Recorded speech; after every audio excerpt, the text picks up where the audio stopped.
So, hello everybody. Thank you so much for joining our webinar today. I'm Sarah Macefield, one of the solution consultants here at SmartTrack. So today we're looking at how fleet and lone worker data can help organisations protect the people who spend every day caring for others. This is a practical people first session, no tech jargon, well hopefully little tech jargon, and definitely not talking about surveillance. This is a short and sharp 30-minute webinar. The first 20 minutes will be a walkthrough, and then we'll leave 10 minutes at the end for your questions. And feel free to drop them in the chat as we go.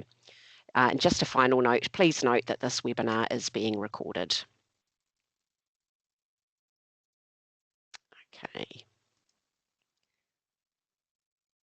So the reality for healthcare and community staff is that your people work alone, they work after hours, they're travelling between clients, and they're often under pressure. When they head out on the road, they leave behind the safety and structure of the clinical setting. So their safety matters just as much as the people that they serve. So what are the common gaps? In a shared or shift-based environment, we see the same gaps everywhere. Pool vehicles have multiple drivers, shifts end late, quite often after hours, manual check-ins get missed, and when something happens, it's hard to know what the organisation knew and when they knew it. So if we look at the duty of care requirements, what does the duty of care require?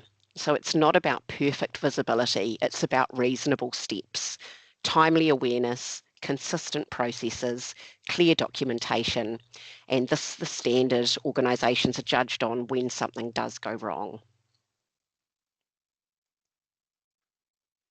So let's start off with emergencies, the moments that none of us want, but we do have to plan for. So first up, we're going to look at crash detection and our high impact and rollover feature. So if a significant impact occurs, the system flags it immediately.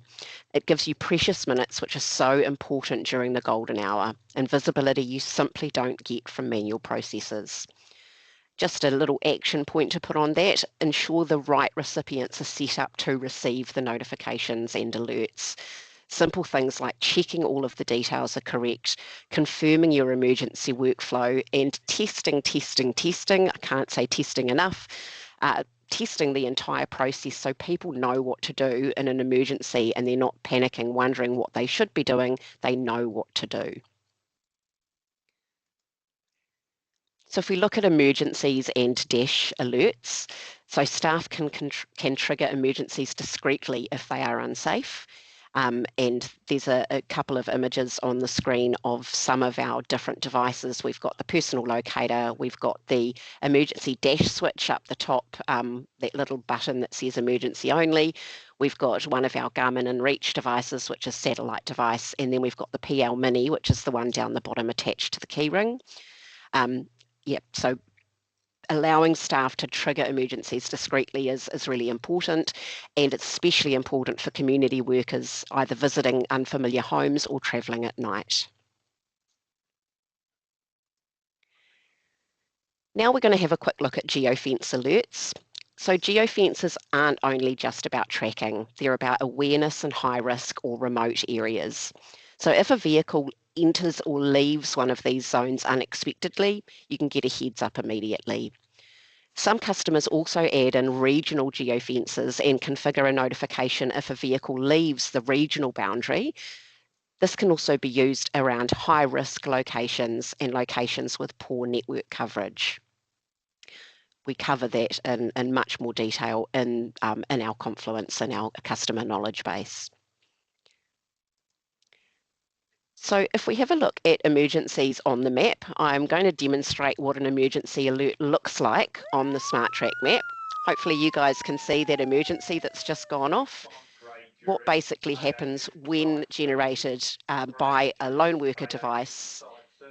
I'm sorry, I could hear someone in the background, that's all right. So basically the emergency occurs when it's generated by either a lone worker device, an illuminated dash switch, by crash detection. Sorry, my webinar is taking off without me. high impact and rollover, geofence entry or exit, alerting, that's exactly what the emergency will look like. I'm just going to run through that video again so you can kind of see the process of when that happens. So again, sitting along there nicely, as soon as the emergency alert is generated, basically you'll see the map centers on the device, you'll hear the siren, you'll see the flashing of the alert. There is no doubt that there is a vehicle or a device that's gone into alerting status when that actually happens. So at the same time that the alert is being generated and alerting on the map, the email and SMS notifications will also be sent. So those are the ones that you would have configured in the SmartTrack admin site to go to those alert recipients.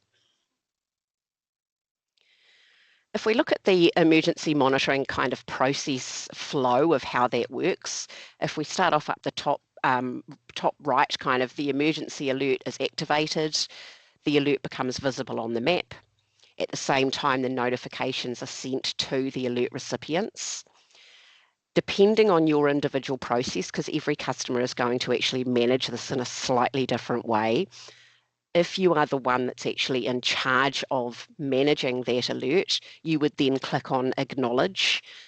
You would then check if the device or if the vehicle is still traveling, because it may have been, a false positive event. Also, part of the process should be calling the driver, but basically you're going to be following a predefined process. Once you know that it was either a false alert or help is on its way, it would be at that stage that you would actually clear the alert. And you'll notice if you've ever seen an alert go off in SmartTrack, you can't clear it until you've actually written a note or some words in to be able to clear that alert off the map. So basically, get your process in line and then test, as I said before, and then again, in an emergency situation, your people will know exactly what they need to do. So the next kind of alert that we're going to talk about today is the lone worker support, or the not back yet alert. So this is a pool car alert. One of the biggest gaps we actually see is staff not returning a vehicle when it was expected to be returned. So the pool car system can automatically notify you when a return is overdue. Oh, sorry, Marie, I'm just going to mute you. The pool car system can automatically notify you when a return is overdue, a welfare check, not an emergency, and it's just a simple safety net for loan or after hours staff. I'm just going to run through what that not yet back alert looks like. So it's a pool car alert. It's one of the easiest alerts to set up. The notification can also be emailed to the driver directly, as quite often what happens is that they may have just forgotten to check the booking in. So again, this is fully configurable in the system settings. You can set the notification to go at a certain time after the booking was originally due back. So let's say that was 3 p.m. At 3:30, that notification, the first notification could go out. And again, you could have subsequent notifications going out every 15 minutes. If you really want to be notified very regularly about those bookings that haven't been checked in, then those not back yet alerts, they're absolutely gold. Going to the driver as well means that, if they have forgotten to check in, they can just check that booking in, and that will obviously stop those alerts going through straight away. Next up, we're going to be looking at damage and incident reporting. So not every event is an emergency, but clear workflows let staff capture details straight away upon booking check-in, and they can add extra information via the report damage and incident page, which is along just that top navigation bar in pool car. And they can add in notes and details of what happened, which can be captured directly in pool car, and this removes any guesswork and supports any investigations that may need to happen. The damage and incident process gives a reportable overview of any ad hoc type servicing or maintenance requests that have come through against a vehicle, allowing for further reporting on total cost of ownership as well. So the next slide, I'm just going to take you through what the damage and incident kind of process looks like. So here we are in Pool Car. I've basically gone to my most recent bookings and I've selected the booking where the damage occurred. Basically fill in the information as requested, the date, is an inspection required or not, and then put in the details, any particular details, whether it was I backed into a bollard or I, got a crack on my windscreen or whatever it might be. Whatever it might be. As soon as you click on save on this page, a notification is emailed to the admins advising them that there was some sort of damage and incident process that occurred.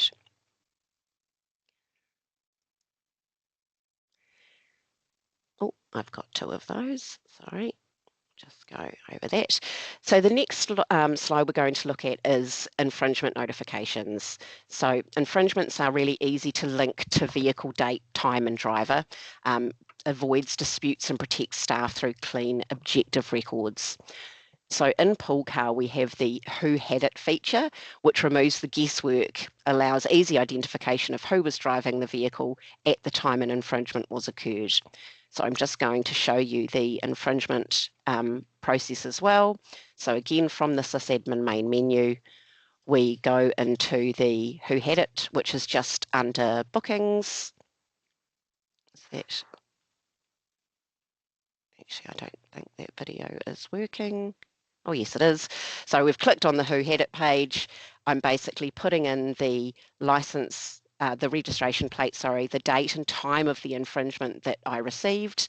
And you'll see how the system, once I click on search, the system goes through and identifies, I'm just going to pause that there, identifies which booking was checked out against that vehicle at the time that the infringement was received. So we've got up there, we've got according to check-in, check-out. We've also got the active booking that was active at the time that the infringement was received. We've then also got the 5 bookings that happened just prior to that time that the infringement was received.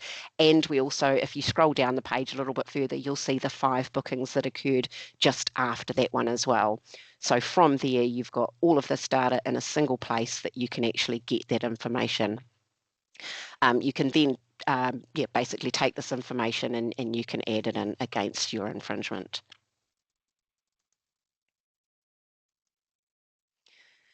So if we bring it all together and go through what a day in the life looks like.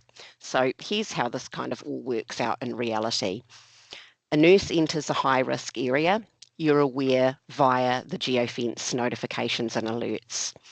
If she's late returning, you're notified early via the late return alerts. If something serious happens, you know immediately via the crash detection or emergency alerting process.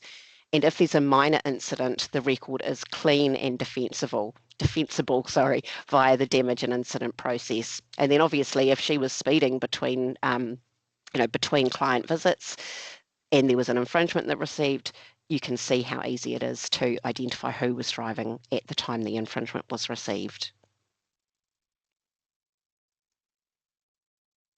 So if we just have a look at the benefits for people and organisations in this situation, so this approach protects staff, it reduces admin and builds a strong health and safety position. It's a very practical way to demonstrate the duty of care. So just 3 things to remember. So staff safety on the road is part of your duty of care as an organisation. Small data points give early visibility and clear records protect everyone. So thank you so much for joining us today. I'd love to open the floor to questions, scenarios, any sort of questions that you may have. Isn't this just tracking people? No. These are event-based safety signals, and we're not talking about location monitoring. Yeah, actually, while we're waiting, if there's any other questions, so one of our devices, the Protector Pro, also has a man down, well, it's called man down, but it's ultimately a tilt alert. And basically what happens in that case is that you can set it to be either horizontal or vertical. And if someone, like a lines worker or something, they're up a power pole and say they fall over, fall off, again, they're not going to be able to, raise an alert themselves manually. So this man down function that we have would then automatically send that notification to the map and to your configured alert recipients as basically as soon as that happens. That's it's quite a niche sort of feature, but it has a real good use case in those situations. We have a question here from Luke Wilson. Yeah, does the data from the registers get used in any reporting, expenses, etc.? So if you have basically put an expense in against a service, for example, yes, of course, that's going to appear in the expense report. I guess, maybe a little bit more clarification around exactly what you're asking for there. I don't know if you can add anything in there, Luke. No, you guys were really close to an eagle eye, even with some of the alerts should be sent to the staff members manager, not the fleet team. And absolutely, that's just the way that it's configured in either SmartTrack admin or the pool car system. There are multiple different alerts available in both systems, obviously. So it's just a matter of making sure that they're configured to go to the right, staff member. I've got a question, Sarah. Yeah, sure. I've got a team that it's a little bit harder for them to book in, book out vehicles, so they tend to not do that properly. Have you guys got that tech in yet that I think they carry it either on their phone or on a keyring where it can sort of check them in or check them out of a vehicle and pool car automatically? So I don't think we will have the ability to check a booking in and out automatically. Obviously, Keymaster comes into play there, where when they remove the key from the Keymaster, that automatically checks the booking out, and when they put the key back into the Keymaster, that would automatically check the booking in. That is an option for you. We are also looking at, off the top of my head, it has escaped me the name of it.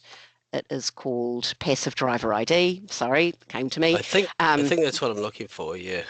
Yeah, so that is still in development. But Okay. yes, it's basically going to be a beacon that is linked to the device that's in the vehicle, and that will connect by Bluetooth to the actual phone and will automatically log someone on as a driver of the vehicle when they are basically sitting in the driver's seat of a vehicle.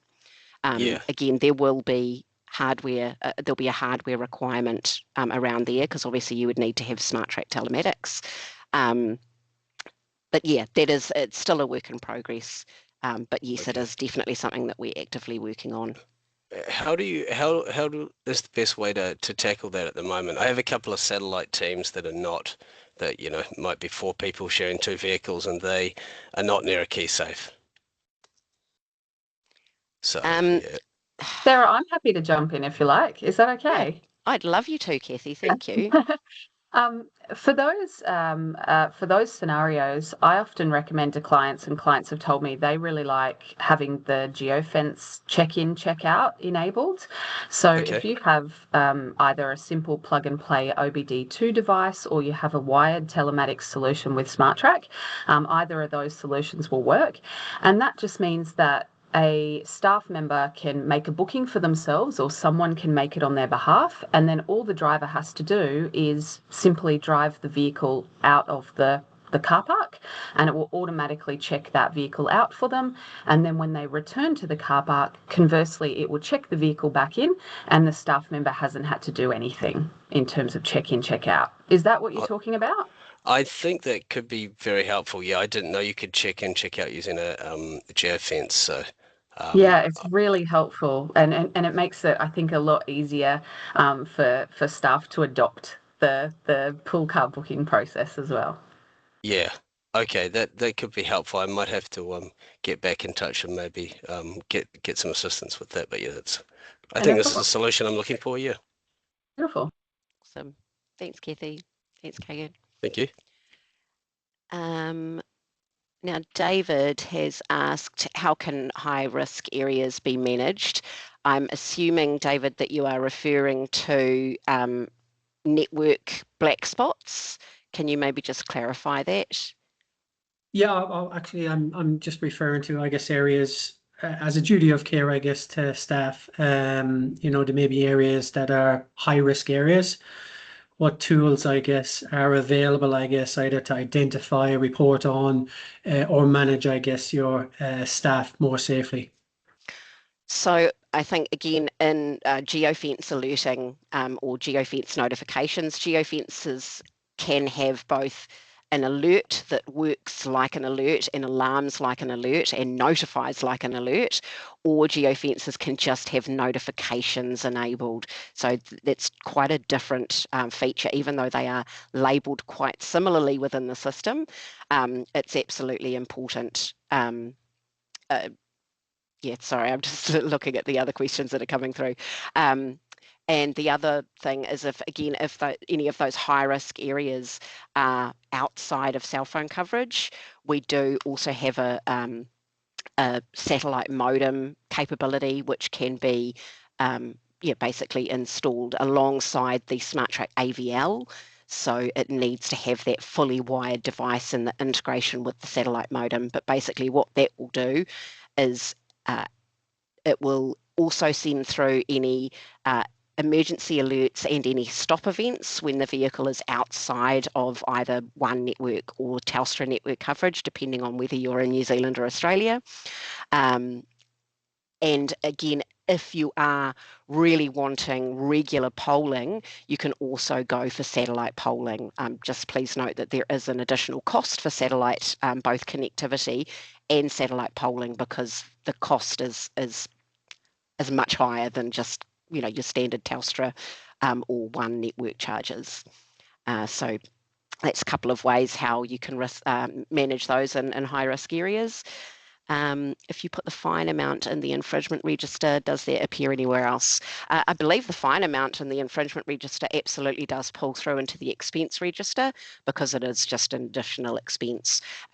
We do find in Australia that because basically the fine increases almost exponentially if you can't identify the driver, that it's really super important.